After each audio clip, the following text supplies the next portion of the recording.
Welcome to the Predictable Revenue Podcast, where frontline sales leaders teach you how to build and scale an outbound sales team. Welcome back to the Predictable Revenue Podcast. I'm your host, Collin Stewart. Today, I'm joined by a founder of Practically Speaking. She teaches leadership presence, and she's going to talk to us about how you can show up confidently anywhere. But I'm going to zoom us in on how to show up on sales calls. But these skills are applicable everywhere. Alex Perry, welcome to the show. Thank you for having me. I'm really excited to have you on the show. I think as a new salesperson and even as sort of a more experienced rep, this is one of the things that I think I struggled with the most was just showing up confidently on my sales calls when I had to sell to executives. I had this, I'm a new hire, I'm fresh out of college, or I was selling while I was still in college. And so as somebody who's in college trying to sell to CEOs, executives, and I was selling into mining, it's like, how do I deserve their time? How do I, and that all that translated into my calls, and it made me sound very meek. It probably lost me tons of deals. So I'm really excited to brush up on my skills and help share some of this knowledge with, some of our listeners across the spectrum of sort of experienced and brand new to it. Well, I'm excited to talk about it with you. So talk to me before we jump in. Can you talk to me about who you typically work with? Because you're not always working with salespeople, are you? No. My clientele fall within two categories. So I work with professionals anywhere from C-suite all the way down the ranks, who want to improve their presence, improve their communications, their soft skills in front of other people. So these are highly driven folks who recognize the need to be effective communicators and to present themselves well and to save their own faces in front of clients. I have a second subset of professionals that I work with, and those are professional speakers. So people who go out and intentionally, they are doing presentations. They are the folks that want to do TED Talks. They are keynoters. All of those folks as well are part of my clientele base. Very cool. Mm-hmm. And so we're taking all the practical tips that you usually deliver to the pros and sort of sharing it with all of us today, which I'm really excited about. Absolutely. So how do you get into even working on speech and teaching people how to TED Talk? Because I don't imagine there's like a course in university where it's like, teach people how to TED Talk 101, 102, et cetera. And no. So I got into this in the most roundabout, awkward sorts of ways. I say I'm the world's most unlikely entrepreneur. So I started off in speech language pathology. I spent almost 17 years of my career working with people who lost their ability or never had the ability to speak in the first place. So this gift that you and I have, this thing that makes us both nervous when we get in front of a camera and we're like, oh my gosh, I don't know what I'm going to say. I think about, oh my gosh, we don't recognize the gift that we have. So I made the career transition almost 5 years ago. I was looking around for opportunities of how could I use what I know about how speech and language develop and what makes great speech and language and confident speaking language. How could I take that and turn it into something different? And I stumbled upon the world of corporate speech language pathology. And I ended up finding a firm in Carmel. I say I'm the product of a Google search. You can, in fact, like I found my destiny on Google. It's fine. But so I went out and I looked and I found a firm that was doing this type of work. And I went out and I worked with her and I applied for the job. I got it, did this work for a couple of years, realized that I wanted to take it a different route. And so I launched Practically Speaking almost 2.5 years ago and have been at it ever since. So have a big spot for sales and what sales takes, because if you're going to do what I do, you have to be willing to sell all day, every day to everyone. Totally. Welcome to the club. Thank you. Thanks for having me. I don't think there's any admissions panel or committee, although I used to think there was, or at least to be afraid there was, into the entrepreneurs club. It's like, no, you just do it. And you just start doing stuff. Totally. Yeah. And so you're not just working on the what we say of presentations. It's more about the how we say it. Mm-hmm. It's how we say it, how we carry ourselves, the content, all of the pieces. So I have a framework for that I teach folks. And so can you walk us through, like, what does that framework look like? Mhm. So when I am talking about presence, I'm talking about the whole sum of our soft skill ability. I talk about it like a three-legged stool. So there are three pieces to how we present ourselves to the world. So we have our style, we have our story, and we have our standards. And those three pieces, if you're going to have a steady stool, if you're going to have folks look at you and say, yeah, this person's got their stuff together, you need all three of those pieces to work together in tandem. So style, story, and standards. Correct. And so, and it's all three are basically, they're holding up the stool. If you've got a good story and you've got good standards, but no style, you're basically, the stool's going to fall over, or any one of the three possible combinations. Yes. So I like to give people the example of, we can play this game together for a second. If I said to you, think of someone in popular culture that's all style, lacks some story, and lacks some standards, or lacks a lot of standards, who are you thinking of? My mind's blank. I'm pop culture, all style. Pop culture, all style, no standards. I'm not really good at this. Can you give me an answer? So the answer, can I phone a friend? Yes, you can phone a friend. So Split. Text a friend. Can I do I'd like to 50-50 on this one. Yes. We're talking about, usually the response I get almost every audience right now are the Kardashians. Okay. So lots and lots of style, maybe lacking some story and lacking some standards based on your own personal opinion, but that universally comes out. If I say someone who's got really great standards, really great story, but lacks a little style, I hear answers everywhere from, oh, maybe Steve Jobs or Albert Einstein. It's in the eye of the beholder, of course, but and the other question that you can answer only in your head is, think about somebody in your office. You probably got somebody or you could say, oh, they could use a little work here, or oh, they could use a little work here, or they need some help here, or they've really got this part dialed in. Like, I've got this friend she's got this amazing style. She's got a great story. She's got good standards. That's an awesome person. Right on. So, because I want to get into some sort of examples, and I want to get into some tactical pieces here. So why don't we let's start with style, because we're not just talking about the clothes that we wear and sort of what we look like here, are we? No, although that's part of it. So when I talk about style with people, and why I love starting with this piece and especially thinking about your audience, this is the place where you can get the most bang for your buck quickly. So some of these things take very, very little time. So I'm talking about, yes, how you dress. I'm talking about how you use your words. I'm talking about your tone of voice, your body language, and your facial expressions. All of those pieces make up your personal style. And so there's lots of fun tweaks and things that people can do to automatically change how they're perceived by other people. Okay, so let's start with the easiest ones then. Like what's the lowest cost, highest impact when we're talking about style? It sounds like clothing actually is one of those pieces. Clothing is, but I would say even before that is your body language. How are you holding yourself? So let me give you can tell immediately when you walk in and you look at a person by how they're sitting, by how they're holding their head. In general, how are they feeling in that moment? Are you familiar with Amy Cuddy and her research? No, I'm not. Amy Cuddy, Cuddy.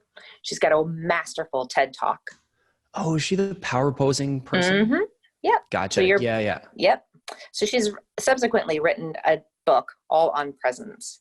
And she talks a lot about how we hold ourselves in day-to-day interactions. And again, I'm going to flip and think about your audience here for a second, or like the people that are on these sales calls. You think about how they're postured all day long. So are you slumped over your desk?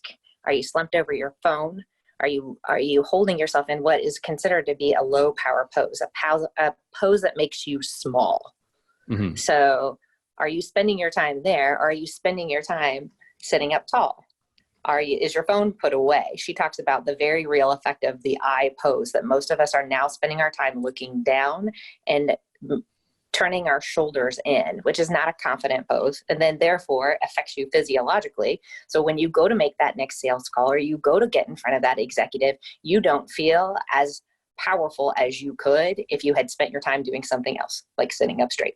Which is so interesting because it's so easy to think, and I remember thinking this in the early days, like my posture can't have anything to do with it. Can't have anything because they can't see me, right? I'm running through cold calls, I'm sitting over, I'm slumped, my feet are up, maybe they're not up, maybe I'm like nervous and I'm staring down at this phone book because that's when I started cold calling, was when people actually hand you a business phone book. Yes. Yeah. And I never would have guessed. Like, I mean, I think I would like to say I know some of this now, but I never would have guessed that how you're sitting and your posture would actually impact like the way that you're coming across on the phone. Absolutely. Well, think about it too, from a structural standpoint. So if I'm bent over, like talking like this, my voice is not going to be as strong because I'm squishing my diaphragm. Your diaphragm's that big muscle that sits right underneath your lungs, right? So my voice may not be as strong, it may not be as powerful. I can't get as good breath in. So then I'm talking all week like this, and I can't do what I need to do. If I sit up, I can get a much better breath and have a much more commanding voice, even if I don't feel like it. It's a whole lot easier. It's a whole lot easier. It's funny. A whole lot easier. It's a combination of the sort of the voice and the energy is why I started standing. I'm in a standing desk now. And I had Stelly FD from Close.io on the show.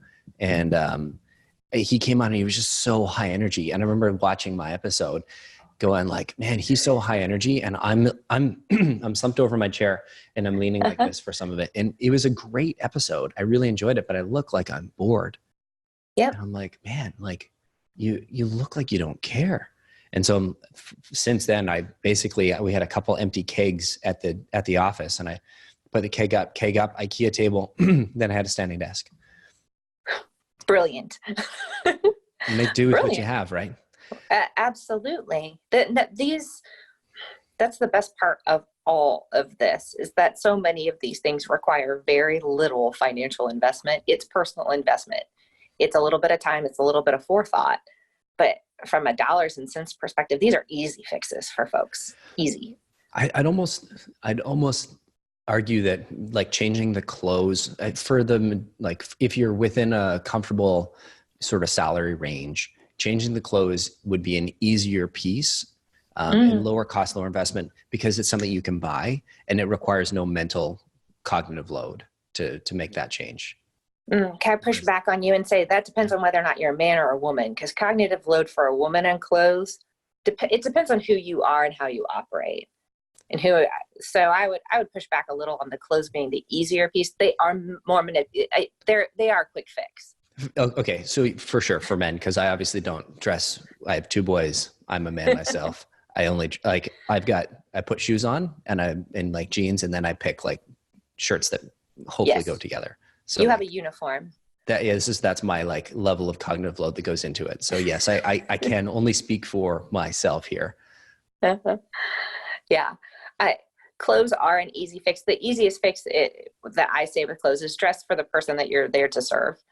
So even if you're on a call, who are you serving? Who are you talking to? And what's the appropriate level of dress? I recognize that people say, oh, I can do this in my pajama pants and I can do that. But do you really feel at your best if you're in your pajama pants and a sweatshirt? 100% no.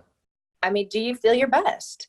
And so I think about, man, if you want to get to the level of being the best, you better show up.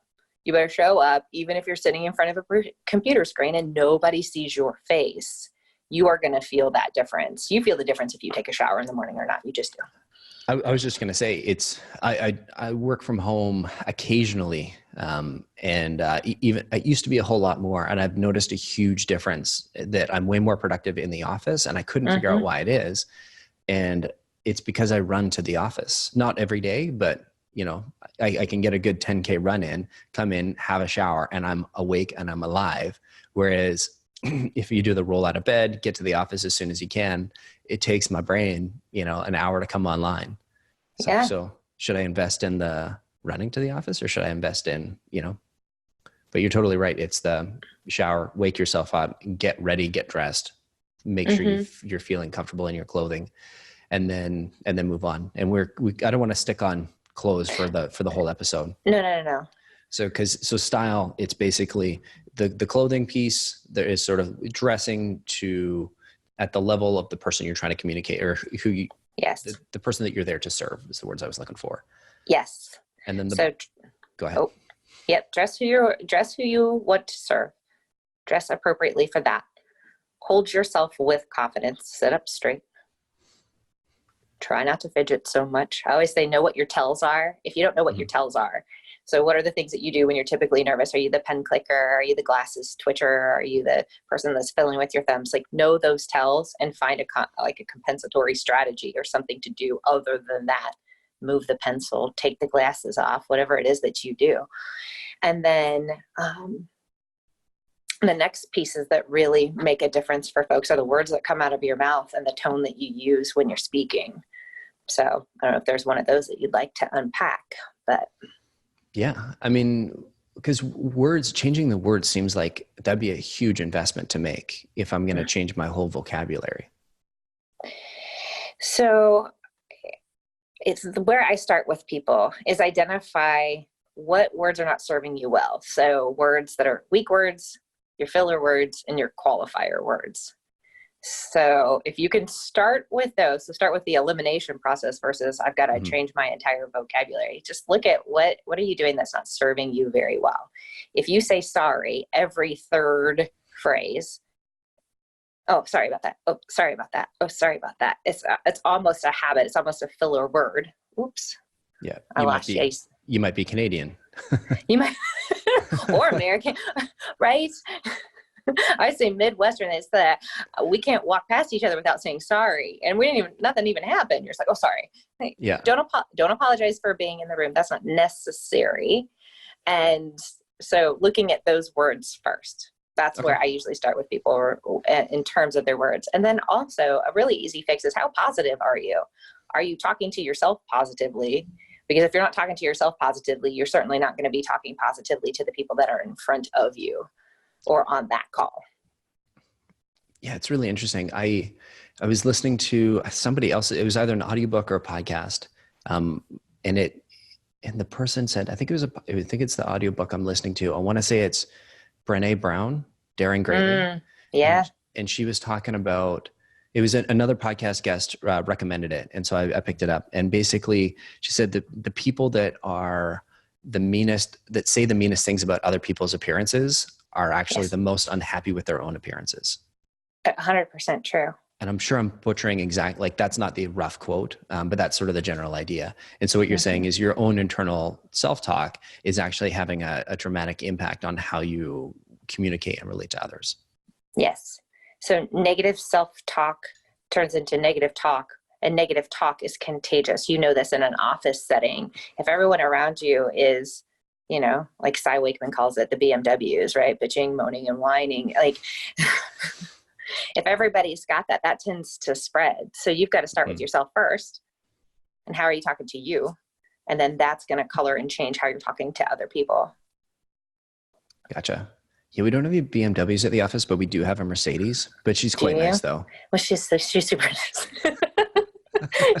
she's not running around complaining about everything. Yeah, exactly.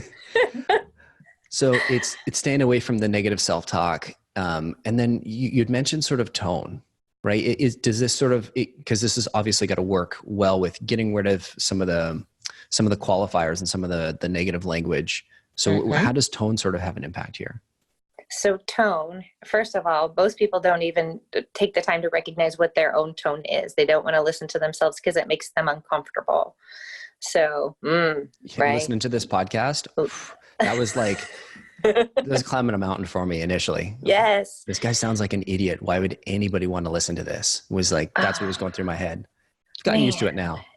It's still, right. It's still weird. It's still weird because I do listen to my own podcasts because the guests are amazing, but it's listening to yourself. It's just strange. I don't hate it anymore.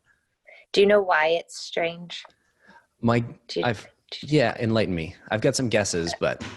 Well, so from an anatomical standpoint, do you know why it's strange? Is it because we don't hear through our ears, we hear through bone? Yeah. Through the bone? Through bone conduction. So what everyone else hears is exactly what you hear on a recording. And then all of a sudden you're like, oh my gosh, That's not really how I sound, is it? But that's what everyone else hears. So yeah, bones in your head is how you're hearing the sound. Everyone else hears through air. Which is why I always think I'm so much, my voice is so much lower when actually it's like a pitch higher. Mm-hmm. Mm-hmm. So, and the only way to get better at tolerating the sound of your own voice is to listen to it. There's, like, you got to gun through that. And how I help people with that particular piece, that particular process, is really start listening to, number one, does my tone convey what I want it to convey? And most of the time in sales, you want to be optimistic, you want to be upbeat, you want to be positive, helpful, guiding someone through the problem. So that's the first question you're going to ask yourself. The second thing you're going to ask yourself, am I emphasizing the right things when I speak? So intonation pattern. You want to become really good at intonation, read Dr. Seuss out loud to small children. Like, they'll tell you really quickly if you're interesting to listen to or not. We can still shut you down pretty fast.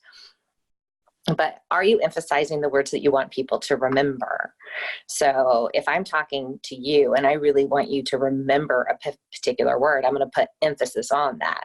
So right there, just put emphasis on that word, because I want you to remember that I'm saying the word emphasis. So I give it a little bit of a kick. You can do this. You can take your scripts, whatever you have, and you pick out the most important words. The things that people do that don't help them in terms of tone and inflection is they pick out, like, they'll emphasize funny words. You've heard somebody on the radio talk about, like, you can buy such and such, in Fisher's and caramel. Well, they emphasized what word there? And. Caramel. Right? But you really want them remembering both. So you would Fisher's and caramel. You need to punch both of them, because and is an irrelevant word. We don't need the and so much. We need those two key pieces. So your tone really matters, and your intonation, how you hit those words, matters too.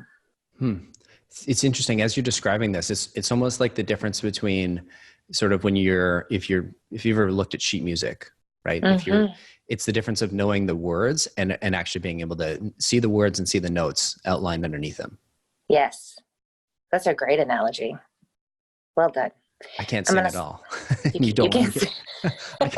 I won't ask you. That's not a part of the show. It's like, I got a mic in front of me, but I'm going to talk. I'm not going to sing, I promise. Hey, I got to switch off here for just a second. Yeah. I want to give you enough pause and leeway to do it. Can you hear me okay? Yeah. Hey, Veronica. Hey, Gabby. We're just going to make sure we cut this here. Hello. I like to do the big wave to make big wave. Don't put this part. Can you hear me okay? And is the sound okay? Yeah. Yeah. Sounds good. Okay. I had to switch. That was my bad. You're just running low battery. Okay. Low battery. Just had to plug in? Yeah. I had to power up. Gotcha. Womp. Cool. Okay. Yeah, we're good. And, cool. I need to get one of those, like, directors things. Yeah, you do. I've got one from Universal Studios from when I was a kid. There you go. I'm sure it's buried. So Veronica, Gabby, we're going to cut it back right around here-ish. Perfect. And so we were talking about sort of the musical notes and the inflection, and that being the analogy there, and me promising not to sing. And we're going to cut in somewhere around here. And so on that, continuing that promise not to sing, we'll kind of bring it back to the sort of the inflection and the sort of style in your voice. And so aside from Dr. Seuss, what are some other ways, if you don't have young children, what are some other ways that you can work on those inflection points? So again, I would go back to, I do like natural practice. So where are the points in your life where it makes sense for you to be paying attention to what your voice is doing? So number one, for your folks, they're on sales calls all day long. So taking a look at the script that you have written and marking where are the points that I need to emphasize. So use a highlighter, use a circle. I have clients that use an arrow up and arrow down, but mark something on that paper so you know you need to be changing your voice. Other great places to do it, your voicemail message. I have people listen to their voicemail message all the time. What does it say? Does it sound like you? Does it sound upbeat? Does it sound the way you intend? So paying attention there. You have an opportunity to practice tone every time you're around anybody that you like, anybody that you care about. So at home with your family, with your friends, those are opportunities for paying attention to, did that sound the way I intended it to sound? Did it come off the way I intended it to? And if you don't know, ask somebody. Like, does my tone sound the way? Do I sound excited? Do I sound bored? Do I sound engaged? Engaged. Yeah. Excited. For sure. Because so much of what we're doing is that active listening. And in a perfect world on a sales call, you're doing considerably less talking than, I was going to say your opponent, but it's not your opponent. It's than the prospect or your customer. Yes. And so what we need what we say to have such a huge impact. I almost would recommend not starting on thinking about these things on sales calls. Start practicing them off of sales calls, because you need to get from that. Like, if you think about the stages of learning, you want to get from like consciously incompetent to like consciously competent. Yes. Before you start bringing this into sales calls. Because otherwise then you're thinking, okay, about my voice and not about the customer, in which case, and then you can that's when you start missing things. But I love the idea of, when you're talking with people that and then you can have those do-overs. If it's a customer that you talk to all the time, you can say, hey, did that sound natural? I'm trying to work on my speech. Am I sounding like I'm an intelligent person, or am I one of those people that's putting emphasis on the wrong syllables and I'm just like really annoying people? Because there's some people that overdo this, and then it doesn't come off as authentic. It feels too almost engineered. Yes. Too rehearsed or over practiced. Yeah. So how do you maintain that balance? That's a good question. You're going to hit that critical mass that when you do something, right? So you tend to over practice or overcompensate for it because you're learning it. So you're engaging at other people's reactions to you. So and I would also say, if you feel like you're overdoing it, chances are you are in fact overdoing it. So if your gut says, wow, I felt like super duper crazy wild. Number one, do you have a recording to prove it? Can you look at it and judge yourself and say, yes, I did? And then if your gut says this doesn't feel real or genuine to who I am, then you're probably right. You should trust that. That's fair. And I guess this is, if you are doing this live on sales calls, this is where you can, like, that call review with a manager or even a peer can come in handy. You Absolutely. pull out something like Chorus.io or Chorus.ai, and it or Gong or any of the others, Exec Vision. And they'll come in, they'll record your Zoom calls, and then you can basically just jump and listen to yourself and say, because you can see the talk patterns and say, okay, how did I sound here? Okay, well, and let's see how that impacted them. Did they buy? And the best part about being on video is you can actually see their body language, which is so important. Yes. Well, I'm thinking about, so you talked about active listening, and were my responses empathetic? Did I sound like somebody who was truly feeling somebody else's pain or discomfort when they expressed that pain or discomfort, or did I just march right along with whatever my talk track was? 100%. I mean, that's such an easy piece to miss. And I see a lot of new reps. It's one of the hardest initial sort of skills to grasp when you're trying to figure things out, because you're learning about the company, you're learning about the product, you're learning about the role. You're trying to figure out, is sales even something I want to do? I went to college for something else because nobody has a sales course, and then it's moving away from the script and moving into that sort of, getting into the zone of the call where you're kind of ducking and weaving and you're participating, as opposed to just listening to a call and parroting back what you know. And so can we dive in on this a little bit? Because I think this is one of the most important things that sort of salespeople do in general is that sort of active listening and empathizing and, and interacting with the customer here. And so how can we use our style to sort of build that relationship or get a layer deeper in the conversation? I think it's maybe less about using your own style. So knowing your own style comes first, but starting to pay attention to what that other person's style is. Yeah. So how are they communicating? So when we think about, if I'm listening to that other person, what type of words are they using? like, what is their body language? And you may not be able to hear it or see them on a call, right? Depends on the call. But what is their body language telling me? Can I detect subtle changes in their tone that tell me, okay, this is a pain point, or I have pushed too far. They're getting a little bit uncomfortable. They want, I need to shift or pivot the conversation a different way. Or, oh my gosh, they're really interested. And now I'm going to plug in, like, here's something you might be interested in, or here's another tidbit or fact. So I would almost take it from that. The next step is from actively listening to what kind of style does this person use, and how do I mirror and match that style? Gotcha. If we bring it back to the musical analogy, it's almost like you're soloing together, and you want to make sure that when you're trading solos, that you're matching the style, you're sort of parroting back, right? So like they play a little riff, you kind of mimic that riff. And that's how you kind of achieve that resonance, is like, oh, this sounds like one cohesive call, as opposed to them and their style on their side of the table, and then us on the other side with our style. Just, we're playing sort of two different songs, right? We want to be, what I'm hearing is we want to be working towards playing one song. And so we want to mimic their style, or not mimic their style, but sort of, is that the right, like, is that what we're saying? Is sort of, I like mirroring better than mimicking. That's fair. Just, I'm reflecting back to you. Using like if they're using sort of gestures, sort of mirroring that, slow, like if they talk slow, mirroring that. Body language can be similar. Those are the kind of things we're talking about here. Yes. And we're hardwired for that. So you probably know this, but maybe people listening don't. But I think we have mirror neurons.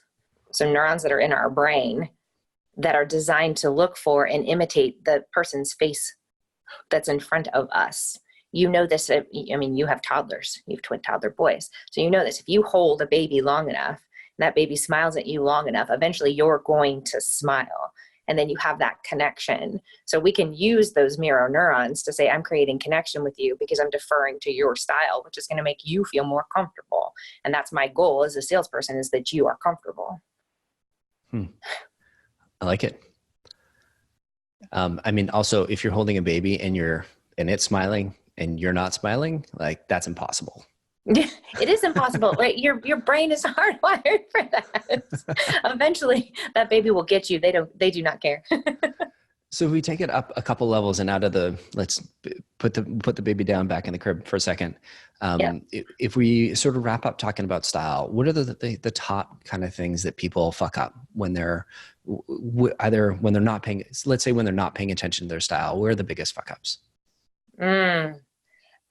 Biggest fuck ups with style, I would say not being mindful of your words and their impact on other people. We hear a lot that our words, the words you use are irrelevant. That's not true. You know this, because if I asked you right now to think about what's the worst thing that's ever been said to you, you can recall that like you're going to get that really, really fast. So not paying attention to the words that we use is a big area that people goof up, especially as a salesperson. I think about using too much self-deprecating language, too much that downplays our strengths and our abilities, especially somebody new. Like, oh, well, I'm really new. That you got the job, you're here, you're doing the job, right? I see a lot of people kill themselves with how they sound. So we talked about this a little bit before, but talking about up-talking and the prevalence of up-talking and how that is making us sound very unsure of who we are and what we're doing. So if I'm like, Collin, I'm really unsure about who I am and what I'm doing, and everything sounds like a question when it's really not, I call that a fuck up. And now, will I tell you that people do it sometimes? Sure. Do I? It's contagious. So if you hear it around the office, now that I've heard it, you'll probably hear lots of other people doing it. And it's not serving us well. So I think that's a big mistake. I think the fillers, overuse of fillers and qualifiers and over talking are some of the biggest things that I see. Gotcha. With the up talking, what's your, like, how do you remedy that? First, it starts with awareness. Most people aren't aware that they're doing it. And then the way that I suggest that people start to work on it is, as soon as you catch yourself doing it, you go back and repeat the phrase, and you do it with your intonation ending on a down note unless it's a question. So if I'm going to say, Collin, I don't know how to fix that, I'm going to immediately go back and say, Collin, I don't know how to fix that. People are really forgiving with repetition and conversation. We are afraid to do it because we don't want to feel dumb or make the other person feel like we're talking down to them. Mm-hmm. It's a really quick fix and it triggers you. It takes just a few times. So that's one way. The other way is if you work in an office with lots of people and you have somebody that you're really close to, is to have them signal to you when you're doing it. Go back and repeat it. So if you don't hear it, have somebody that's willing to kick you under the table so you sound better. I'd recommend a Nerf gun. Way more fun that way. I mean, it depends on the culture of your office. And I was like Toastmaster, some of the Toastmasters groups where they throw stuff at you if you use them. Yeah, I used to have and post-it note that said on my monitor for the longest time. Yeah. My rule is that we use them. We use fillers. We use qualifiers. If I can tally count it, it's a problem. If you use an every now and again, fine. But if I can tally count it, then we need to probably address it. We need to address it. Perfect. And so that's sort of the style. It's really about it starts with what we look like because that's what everybody sees first. Then it moves into it's our posture, it's the body language that we have and the internal self-talk we have ourselves. And then it gets into sort of the words that we're using and how we're delivering that. Is that a fair summation of our style? Mm-hmm. Perfect. Not at all what I was thinking. I don't know when you said style initially when we had our pre-interview, I was thinking like wear a suit and drive a sports car. I was like, I don't know. I was like, okay. Sure. But you didn't say any of that. Those are just the sort of, the words that are like the image that came to mind. And I'm like, I know it's deeper than this. So I'm glad we kind of were able to get there. Well, can we touch on that for a second? Because I think it's really important for people to identify what is your style. I think we play a lot of this game of we look at somebody else's style and try to adopt their style or know what yours is. If you are not this, like I always tell people, I'm a minivan driving mom and I eat Cheetos. That's part of my style. Right on. If you can't handle that, you probably can't hang with me. And I can also, that can go on the back burner if I need to get in front of a client. But you need to know who you are and what sorts of things help bring out the best in you. But that whole comparer, I've got to mimic somebody else's style, I don't think is helpful to anyone. Mm-hmm. Got to figure out your own. That's totally fair. My style used to be whatever I ran to the office in. And we needed some adjustments my style needed some adjustments. I found myself sitting there in my triathlon gear too frequently being like, you know what, I probably shouldn't be walking around the office like this. I need to, buy real clothes and shirts and things that aren't wrinkled. So sometimes you I needed to adopt somebody else's style in order to sort of figure out how to make it my own. Cause I certainly wasn't going to wear a suit to the office. Yeah. Well, and you're in an office. So who are the people in my office that I'm serving? Right. Mm-hmm. Triathlon gear works really great for you, but maybe not so much for the friends around you. That's fair. And so speaking of sort of oversharing just a little bit there, can we talk about story and great segues? Yes, let's do it. So the next leg to the stool is story. And so is this the story I tell others? Is this the story I tell myself? Like, what is it? Where does it come from? So when I refer to story, and I'm talking specifically about leadership presence, I am talking about your personal story. I'm talking about knowing your story for two reasons. Number one, because if you don't know your own story, you're going to have a really difficult time finding ways to connect and create empathy with other people. Because you've got to know yourself well enough to be able to see yourself in somebody else. And then knowing your own story as a means to, I work with a lot of leaders who struggle to create real and genuine connection with other people. So how do I identify parts of my story that I can share, that I'm comfortable sharing with other people, that will help me become the kind of leader that people want to follow and not just follow because they have to. Gotcha. Okay. So I think I follow you there, but I'm curious in terms of can you help me understand what your story looks like? Is that sort of the story of how I got here? Is that the story of my life from birth all the way to today? Is that my elevator pitch? Like what version, or what sort of help me figure out what length? Help you narrow down scope of story. Yeah. So you need to know your story in its entirety, and then you need to know the segments of your story that you pull out for particular instances. So, i.e., the story of how I got here is super important. If I'm on a podcast and somebody says, well, how did you get from speech pathologist to public speaker trainer? I need to know that story really well. You can have the story / pitch of your business. That is a piece of story.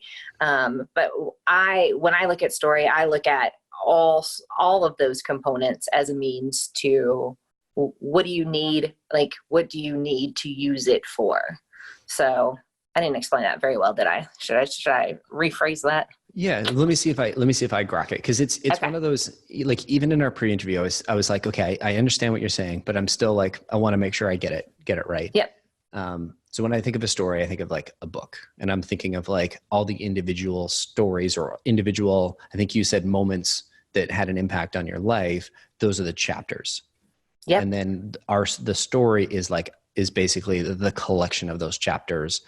And then for each sort of those moments, we need to have like a specifically rehearsed way that we tell that story, so that we're not making it up on the spot, and we're not, we're on brand, at least for our own personal brand. Am I getting it? Am I right? Am I wrong? You're getting it. And I would say the only piece I would change is that you don't necessarily have to have a rehearsed piece for each one. You need to look at each chapter and say, does this chapter make sense to use with someone else? Because you're going to have chapters in your story that you're like, you know what? That's for me and for my people, and not something that I'm going to use in my work every day. So there's a misconception around story and leadership and vulnerability that says I should let all of my stuff hang out into the world. Mm-hmm. And I don't think that's necessarily true. There are chapters in your story that you're like, I haven't processed that yet. So I don't need to be sharing that with the rest of the universe in a vain attempt to get connection with you quickly. So it's I know all the chapters, and I'm able to select which chapter makes sense to share with somebody in this moment. Gotcha. And so it's almost like understanding. So you understand all the different pieces that kind of go into it. And then you figure out, okay, these are the chapters, and this is the sort of, this is like the tag, this is the category of the chapter, and then the parental rating, or the a situation appropriateness level. Like, yes, this one I'll only share when I'm drunk. This one is appropriate to share at the office. And you've got various ratings from like kid-friendly, not kid-friendly, work-friendly, not work-friendly kind of idea. Yeah. Yes. And then I would say, go ahead. What's a great story that I can use when I know that I need to motivate someone? What's a story that I can use when I know I need to inspire someone? And oftentimes you're not necessarily even the star of that particular story. You might just be you're in the chapter, but somebody else is running the show. Someone else is the reason. You're along for the ride, and you're telling it through your eyes. Gotcha. And so how do we, like, if story is so important and it's a collection of your sort of life moments, how can we make improvements to it? These moments have already come to pass, and we're not going to rehearse them. So like, how is it that we can have an impact on our story? Well, the first thing you need to do is be aware that you have them. I would question that many people look at the sum total of their life and they think, I don't really have I don't have that many great stories to share. So the first question you're going to ask yourself are, what stories do I have? What is in my bank? What is in my repertoire that might be impactful to someone else? So if you're sitting with a newbie salesperson, you're going to look back at your newbie salesperson experience, and you're going to pick out that really weird and awkward story about that time that you were on a call, and you're going to like, hey, I remember that one time when I was on a call, and here's how I mucked this up 7 ways to Sunday, and here's what I was thinking, and here's what I would do differently. And yes, I've been there before. Huge credibility as a leader. And here's what I would do differently next time. And now you can use that, and you're going to be much better and much faster and much stronger than I was when I was in your shoes. And so the story isn't necessarily something that we are taking the time to write out the table of contents and trying to figure out all of the stories ahead of time, but it's being able to pull, understanding that we do have a story and being able to pull examples from our life that will help influence and help sort of motivate people. Mm-hmm. I would challenge people, though, that it does benefit to spend a little time thinking about, when were those moments in my life? Like, what were those impactful moments in my life? Mm-hmm. So not scripting them out from it. Like, we think story and we think, oh my gosh, I got to get up and give a TED talk. For most people, that's not within the realm. I do that kind of storytelling, but that's not what I'm going to talk to a leader like you about. I'm going to talk to you about, all right, what's in your story bank? What's missing from your story bank? How can we beef that up? And then when can you use it? So there is validity in sitting down and saying, all right, here are some impactful moments in my life that I could use to share with other people that would make a difference. Okay. And so you've got, it's almost like there's sort of maybe two layers. These are the high impact ones that are like the big ones. Then there's the little ones, like the situationally that are going to come up when you're listening to a rep struggle with a specific type of call, a specific type of customer. It's like, oh, I remember when. Those are kind of the sort of mini chapters. Yes. Okay. Yes. And so what are some ways that, so if some ways that people can develop are to sort of think of those big moments, and then I guess first you got to start with remembering or believing that you have a story worth sharing.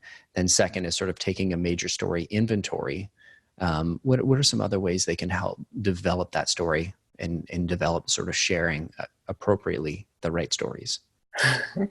So other ways you can develop stories, I always say, mind the people that you have in your life who can tell you moments where you impacted or changed or help you recall important and significant moments. The other thing you can do is use a really simple framework. This, I believe, is Kurt Vonnegut's framework, but it's you draw on a piece of paper. You're like, status quo, my life. Like, when was my life status quo? Things were going along just fine. And then I had a big, right? I dropped out of college. I got fired from my job. You have a big uh-oh or oh crap moment, right? So you go, oh, that was a total oh crap moment. So you look at that moment and then you say, okay, and then how did I get out of that moment into a new normal? What were the steps that I took? What were the things that I did? And so that's a really simple framework that you can use to say, oh, okay, well, I've got a story there. There's something that I can share there. Gotcha. I found a quick link to, it was Kurt Vonnegut, his stories framework on YouTube. That'd be a good one. Yes, that's a great one. Perfect. I like to, every time I listen to a podcast, I'm trying to remember, I was like, Kurt Vonnegut, there's a million ways to spell that. I did a quick Google search and just want to confirm, because I hear other podcast guests and they're just like, and they just roll over it. And I'm like, now I got to do 5 minutes of Googling. So I try and for the audience, just make sure that if I'm looking, or if something new comes up, I'm throwing that in the link section and they can check out the show notes and really easily access that without any extra work. Yeah. And he's got 3 other frameworks in that video that are really, really helpful. Perfect. That's great. This looks like a fairly old video. Him and a chalkboard? It is old. Sweet. Some of the old stuff is the good stuff. Right. There are new ideas, only new people. Cool. And very, very true. All right. So we're talking about stories. What are some ways, and we've got some great ways for discovering that you have stories and understanding them. What are some ways that people screw up the story side of things? Okay. Number 1, you share too much. And so let me tell you the ways that you can really quickly identify whether you or someone else is sharing too much. If you feel it, you are. So if you get that cringy feeling, like all of a sudden you've gotten way, way too vulnerable, chances are you were too vulnerable in that moment. Sometimes that plays to your favor. Sometimes it doesn't. I would argue more often than not, if you have overshared, if you have given graphic amount of detail around information that you have not processed or should not be processed in a public way, then you've gone too far. Second thing that people do that is not helpful is they go on and on and on with their stories. Your story doesn't have to be too terribly long to make an impact. So many times I will tell people to, if, try to tell a story, you tell it took you 5 minutes, try to tell it in 3 minutes the next time, try to tell it in 2 minutes, like crystallize it down to a couple of key lessons, especially if you're not using it on a big stage, if you're just using it in normal conversation. Mm-hmm. So we go on too long. We don't know our audience for a story. So it wouldn't do me any good to share a story about working as a speech language pathologist for this audience, because most people, it's not going to be the right frame of reference. I mean, I can mention that I do it, but I'm not going to launch into how I helped a patient, swallow mashed potatoes. That's not helpful. So know who you're talking to. People also go into listing mode. So when you tell a story, you'll start like this. Well, Collin, it was 2017 and I started blah, blah, blah, blah. And you'll recite a list of information, like a chronological list. If you think about the greatest stories that you've heard, they do not start in chronological order. They start where the action is. So I lost my job. Right? Start there, because that gets your attention. You're like, holy crap, she lost her job. Tell me more. What happened? Start where the action is. Interesting. So is there a mini framework for like telling a good story? I've seen the hero's journey, but the hero's journey doesn't start with like, I lost my job. It starts with like, Luke Skywalker meets Yoda or Obi-Wan Kenobi or something like that. But you're proposing to just jump right into the action and get right into it. Well, I would say Luke Skywalker meeting Yoda is an action. So determine what the action is. So that's a pivotal moment in Luke's life. Gotcha. So start there. You do need all 5 components. So there's 5 things that you need for a great story. You got to have characters. You got to have a time and a place. You got to have obstacles. You got to have object of desire. And you've got to have suspense. How you put all of those together depends on the framework that you want to build. So back to the one that I told you about, status quo, then all the way down, right? So there's another one in Kurt Vonnegut's that starts with, I started all the way down. Like I started as Cinderella. I am like eating ash off the floor. How did I crawl my way up? That story will win you $1 million every time if you can get that one right. Gotcha. Interesting. So there's these different starting points. I haven't seen any of the Kurt Vonnegut stuff, so I'm going to have to go check that out. Good. Sounds really interesting. Awesome. Yeah. So any other things that people screw up, as we're recapping, on talking about story, is there any other big ones that we've missed? I mean, I would say oversharing is the number one. Over detailing people to death is number 2. Those are the big ones for me. Most people are pretty forgiving when it comes to a story. Just going on forever. I mean, we're getting ready for Thanksgiving. There's somebody in your family that's going to go on for 25 minutes. That's too much. And if you don't know who it is, it might be you. It might be you. Yes. Because it's probably record yourself at Thanksgiving. Yeah.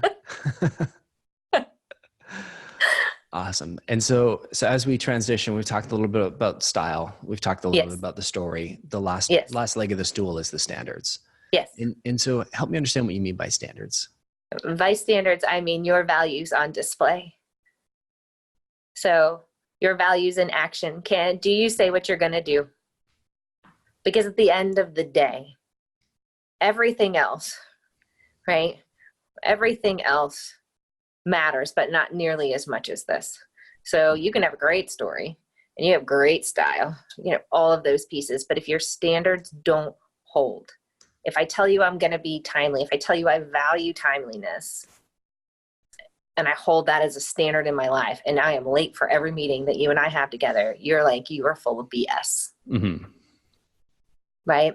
And so the exercise that I have people do with this is, what am I doing that shows my standards? I have them identify, what are the 3 most important things to you?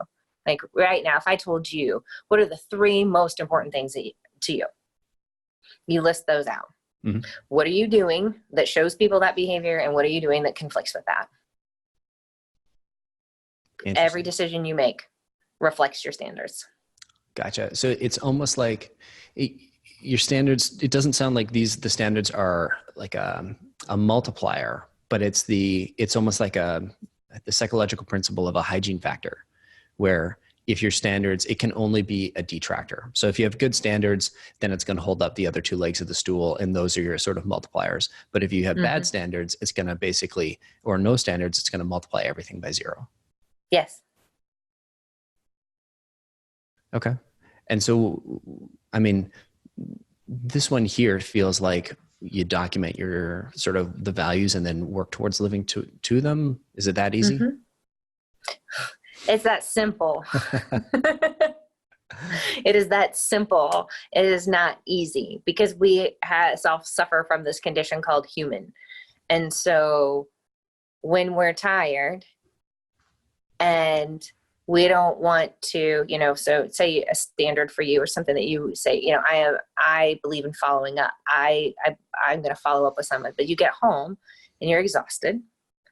And it'd be really easy to just let that last 3 or 4 emails that you need to send, or that phone call, or that, you know what, Collin, I'm just not feeling it today for this podcast. Do you do what you say you're going to do? So it is simple, but not easy. Gotcha. So the simple process is document them, write them down, live by them. Live by them. Assess. Take a look. Did you live out today the things that were most important to you today? Did you do that? Because if you didn't, then something's off.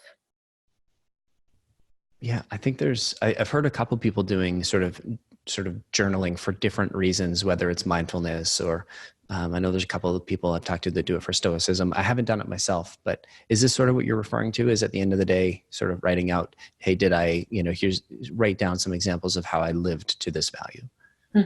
Or even Absolutely. not even writing them down, just sort of reflecting at the end of every day. Whatever practice works for you. So if I have clients that speak it into their voice memo, I have clients that write it. I have clients that have spreadsheets for it, right? Depends.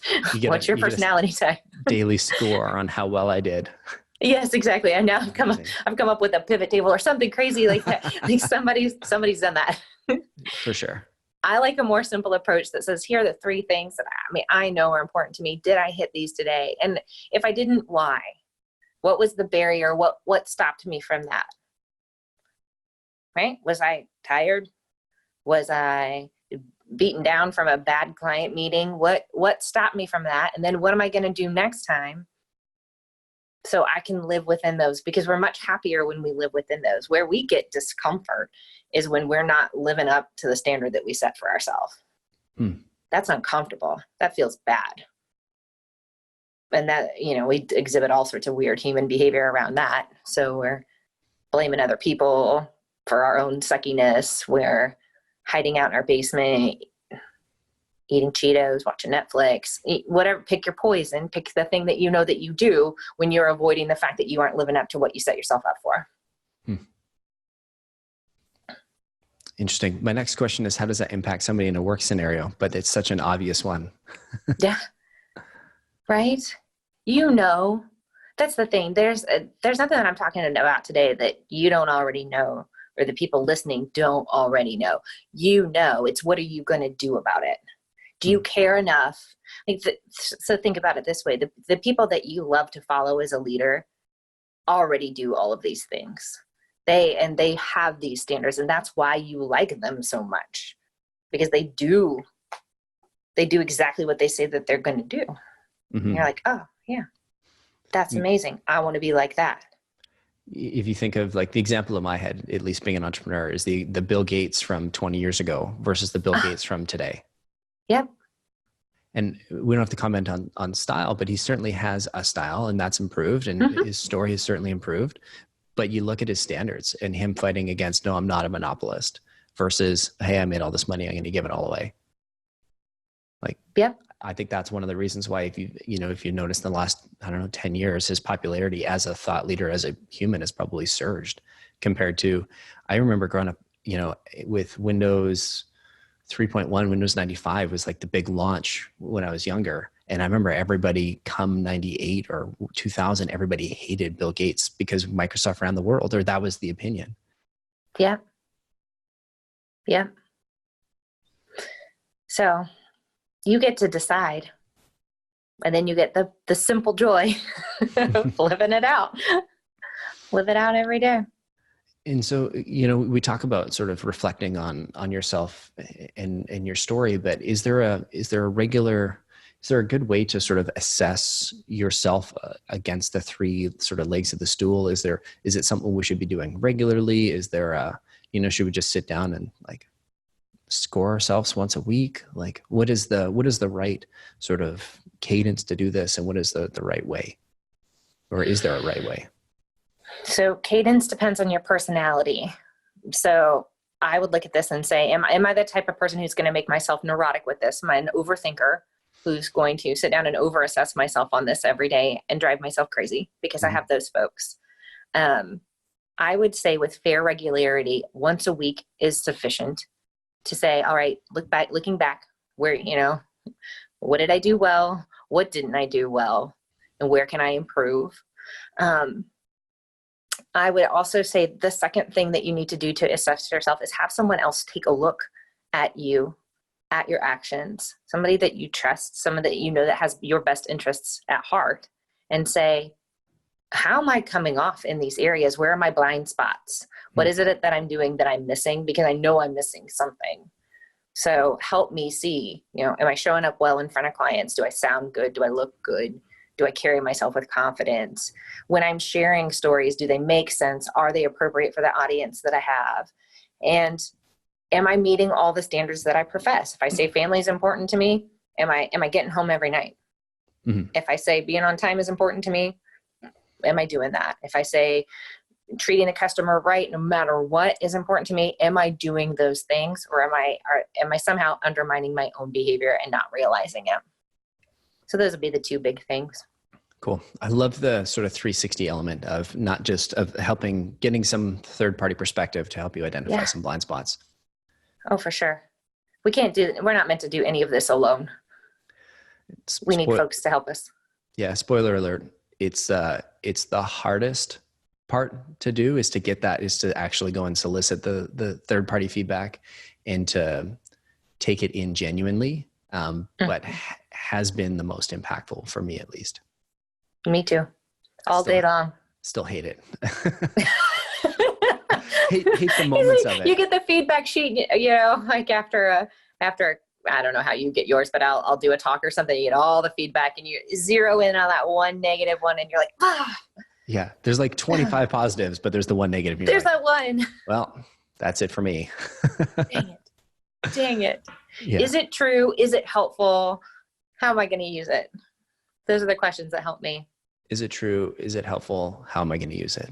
Mm-hmm. I love it, Alex. Thank you so much for coming on and sharing. I feel like I learned a ton.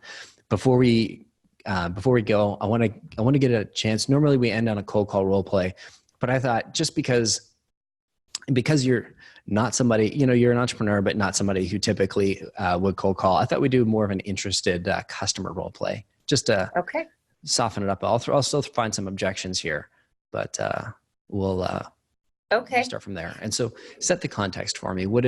Who am I? What's the scenario where you're meeting an interested customer?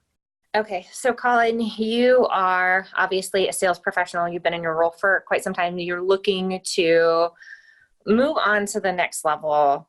However, in this case, you've gotten some negative feedback about how you're showing up, especially in front of your leadership team. And so you're questioning, what sorts of help and support do I need in order to be able to get in front of my leadership team and do a really bang up job? Perfect. Get out of my head from like 10, 12 years ago. Get out of your own way. Yeah. Perfect. Okay. So I guess you're calling me. I'm calling you, or we're sitting down. We're sitting down. We're sitting down, and I'm saying, "Hey, Collin, how are you? It's great to meet you. Good to meet you too, too, really Alex. interested. I'm really interested in what brings you to me today. What is it? What's going on with you and work?"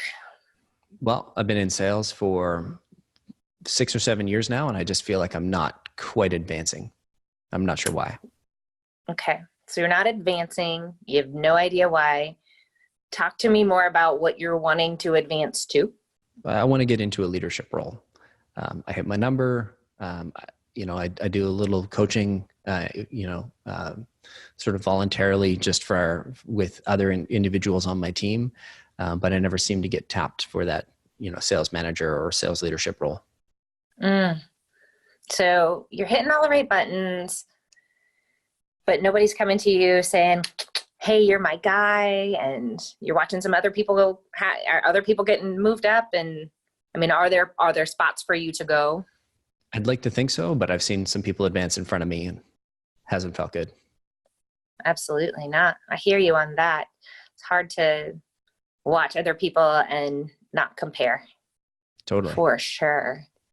Tell me, I'm assuming you get reviews and things like that. You have people who are giving you some feedback. What kind of feedback have you been getting about how you show up at work?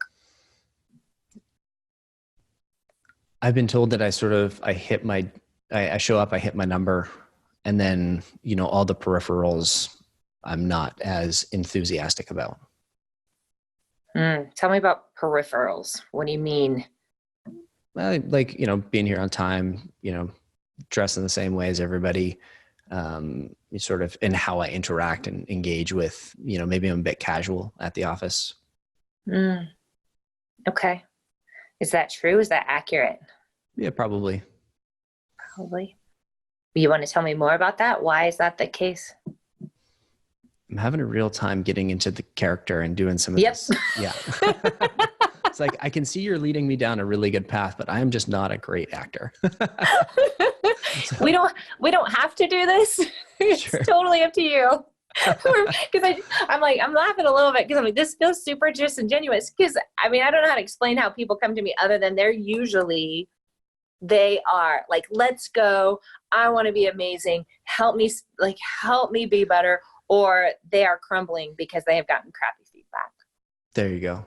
Yeah. And I didn't really pick ahead of time, like which one it was. I was kind of, I'm trying to keep this web of like, I want to keep this interesting and valuable for Alex, at the same time of like trying to play the character and make all these decisions. And I just got to a point, I'm like, I don't know. So are you in your head? Collin, are you in your head? Always. In a good way. I like to think. So tell me, talk to me just a little bit. Let's take a minute here. Talk to me about some of the ways that you've helped salespeople in the past, maybe as an easier way of finishing this.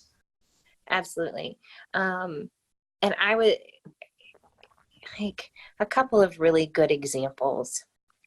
So I'll tie one to story because we talked about story and it can feel so nebulous. And I love this example. So Lisa was a gal that I worked with. She works for a huge healthcare company. She's a pretty high level executive and she had gotten feedback. So she operates a fairly large team. About 75% of them are remote. And so, she's just like super high achieving woman, loads of stuff in the office all day long, definitely hitting every mark for standards, right? Numbers are great, but the feedback that she had gotten as she was approaching, like moving on to the next level was, well, what your team is saying about you is that they don't feel like they know who you are and they don't feel genuinely connected to you. So they knew that they were a high achieving team and that they were hitting their marks and numbers. And that felt really great. But as the landscape of this particular department was changing, they felt unsteady because they didn't know who she was. And that's the feedback that she got. They're like, they know you, but they don't feel like they know you. So we follow you because you get stuff done. And so Lisa and I spent some time together just talking about, well, what are different ways that you can connect with your team? We obviously talked about story, and she's like, well, I don't have a story. And I said, well, really, Lisa, is that true? And she said, she's like, well, I don't know. I said, well, why don't you go home and think about it and like go back, look at your life, give me some hallmarks, some big things that have happened in your life, and come back and tell me again if it's really true that you don't have a story. She came back for her next session, and she had made on her own a vision board of her life with all of these different hallmarks. And on this vision board were all sorts of things like, oh, perhaps she was the first woman in her family to go to college. Maybe there's a connection point there, Lisa. She graduates from college. She gets a job on Wall Street. That's a big deal, right? I said, perhaps there's a connection point there with some of your high achievers. But the thing that got me most is there was a picture of the Twin Towers, 9/11. And she's like, oh yeah, well, I was on Wall Street at 9/11.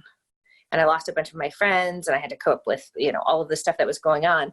And I looked at her point blank and I said, you tell me that you don't have a story that you could share with people about a time of struggle and how you managed through that. And maybe you have some steps or some great advice that you could give to these folks right now that would motivate them and feel inspired by you. And she looked at me and she's like, oh crap. So that's an example of leadership storytelling, of really parceling out how she was showing up. Other minor tweaks that we did to her. She had an office, again, high achieving woman, nice, neat, tidy, all these things. One dusty picture of her kid. Mm-hmm. She had 3 children. Yeah. Perhaps people need to know that you are a human. show some of those things. So that's one example of some of the things that I have done with people from a sales perspective, working with folks on identifying the language that they're using that isn't helping them. So for example, I'm working with a guy, and God bless him, he has to get in front of decision makers all the time. And the first things out of his mouth are self-deprecating language. Well, I don't really know about this, and I don't know about this, and I don't know about that. And well, I'm kind of dumb. And I look at him and I say, why are you talking like this? No one's going to have trust or have faith in you if you don't trust or have faith in yourself. And it's leaking out every time you speak. So let's stop. Love it. It's so obvious, and it's so easy to get in the habit of doing, of like announcing that you're new, or announcing that it's a new program, or announcing that it's, that you don't really know what you're doing. It's like, right. Announcing that you're young, announcing anything. Well, I've seen it in every possible combination with folks. Yeah. And the thing is, the other person across from you isn't necessarily thinking that or wondering that. And now you've planted that idea in their mind. And that's not helpful to you or to them, because chances are you have something that's incredibly helpful if you can shut that off for a little bit. Perfect. Really sort of brings it back to sort of the 3 legs of the stool. Yep. Awesome. Alex, thank you so much for coming on the show. If people want to get in touch with you, what's the best way? So they can reach me. They can email me direct at alex@pswithalex.com. Feel free to check out my website at www.pswithalex.com. And then I'm on all the social media outlets. So LinkedIn is my primary, but you can find me on Facebook and on Instagram as well. Perfect. Alex Perry, practically speaking. Correct. If you're trying to track her down on LinkedIn. Right on. Well, thank you so much for coming on the show, Alex. Thanks, Collin. Appreciate it.